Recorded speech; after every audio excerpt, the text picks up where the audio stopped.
आपल्या भावाकडून ती स्वतःच्या संरक्षणाचं वचन घेते आणि देवाला प्रार्थना करते की माझ्या भावाला दीर्घायुष्य लाभू दे, त्याची प्रगती होऊ दे, त्याचं कल्याण कर, त्याला सुखी ठेव. तर ही जी भावना आहे रक्षाबंधन या निमित्ताने ती अतिशय मोलाची आहे आणि पवित्रतेची आहे. बघा, विवाहित स्त्रियांसाठी हा सण खूप आवडता आहे. असं म्हटलं जातं, राखी बांधाया भावाला बहीण येते माहेराला. राखी बांधाया भावाला बहीण येते माहेराला. आणि जेव्हा सासूरवाशीण बहीण माहेरी येते तेव्हा त्या भावाला खूप आनंद होतो. आणि जेव्हा बहीण राखी बांधते तेव्हा भाऊ तिला ओवाळणी म्हणून साडी जोडी किंवा काही भेटवस्तू देत असते. मग आपण बऱ्याचदा ते पाहतो की कधी बहीण मोठी असते, मग ही मोठी बहीण स्वतःच्या भावाचाही सांभाळ करते आणि स्वतःचाही सांभाळ करते. मग ती स्वतःचे रक्षण करण्यासाठी समर्थही असते.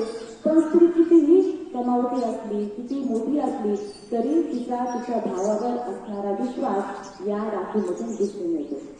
आणि म्हणूनच बहीण भावाच्या या नात्याची कृतज्ञता व्यक्त करण्याचा हा दिवस आहे. बघा विद्यार्थ्यांनो, काळ कितीही बदलला असला तरी आजच्या काळातही रक्षाबंधन या सणाचे महत्त्व मात्र कायम आहे.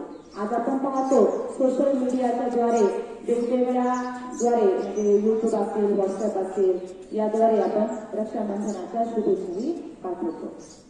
तर या संदर्भात एक हिंदू पौराणिक कथा सांगितली जाते.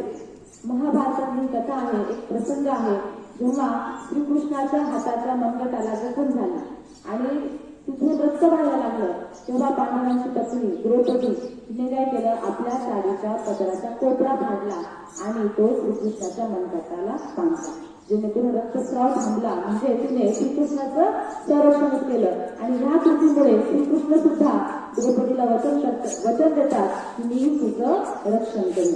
तर अशी आख्यायिका सांगितली जाते. तर अशा प्रकारे रक्षाबंधन हे भाऊ आणि बहिणीच्या पवित्र प्रेमाचे प्रतीक आहे. बघा विद्यार्थ्यांनो, तुम्ही आताच मला सांगितलं की राखी पौर्णिमेला नारळी पौर्णिमा असे म्हणतात.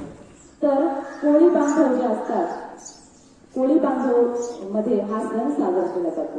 का बरं? तर मृग नक्षत्रापासून ते श्रावणी पौर्णिमेपर्यंतचा हा जो काळ असतो हा माशांच्या प्रजननाचा काळ असतो आणि म्हणून यावेळेस मासेमारी केली जात नाही. परंतु श्रावणी पौर्णिमेच्या नंतर मात्र मासेमारीला सुरुवात केली जाते. मग अशा वेळेस श्रावणी पौर्णिमेच्या वेळेस हे जे कोळी बांधव असतात ते काय करतात, समुद्र देवतेस, वरुण देवतेस प्रार्थना करतात की आमच्या होड्यांचं, आमचं वादळ वाऱ्यापासून संरक्षण कर आणि आमचा मासेमारीचा व्यवसाय प्रगतीशील कर, अशी प्रार्थना ते सागराला, वरुण देवतेला करतात. आणि म्हणून तिथे नारळी पौर्णिमा हा सण साजरा केला जातो. तर विद्यार्थ्यांनो, आज मला संयोजकांनी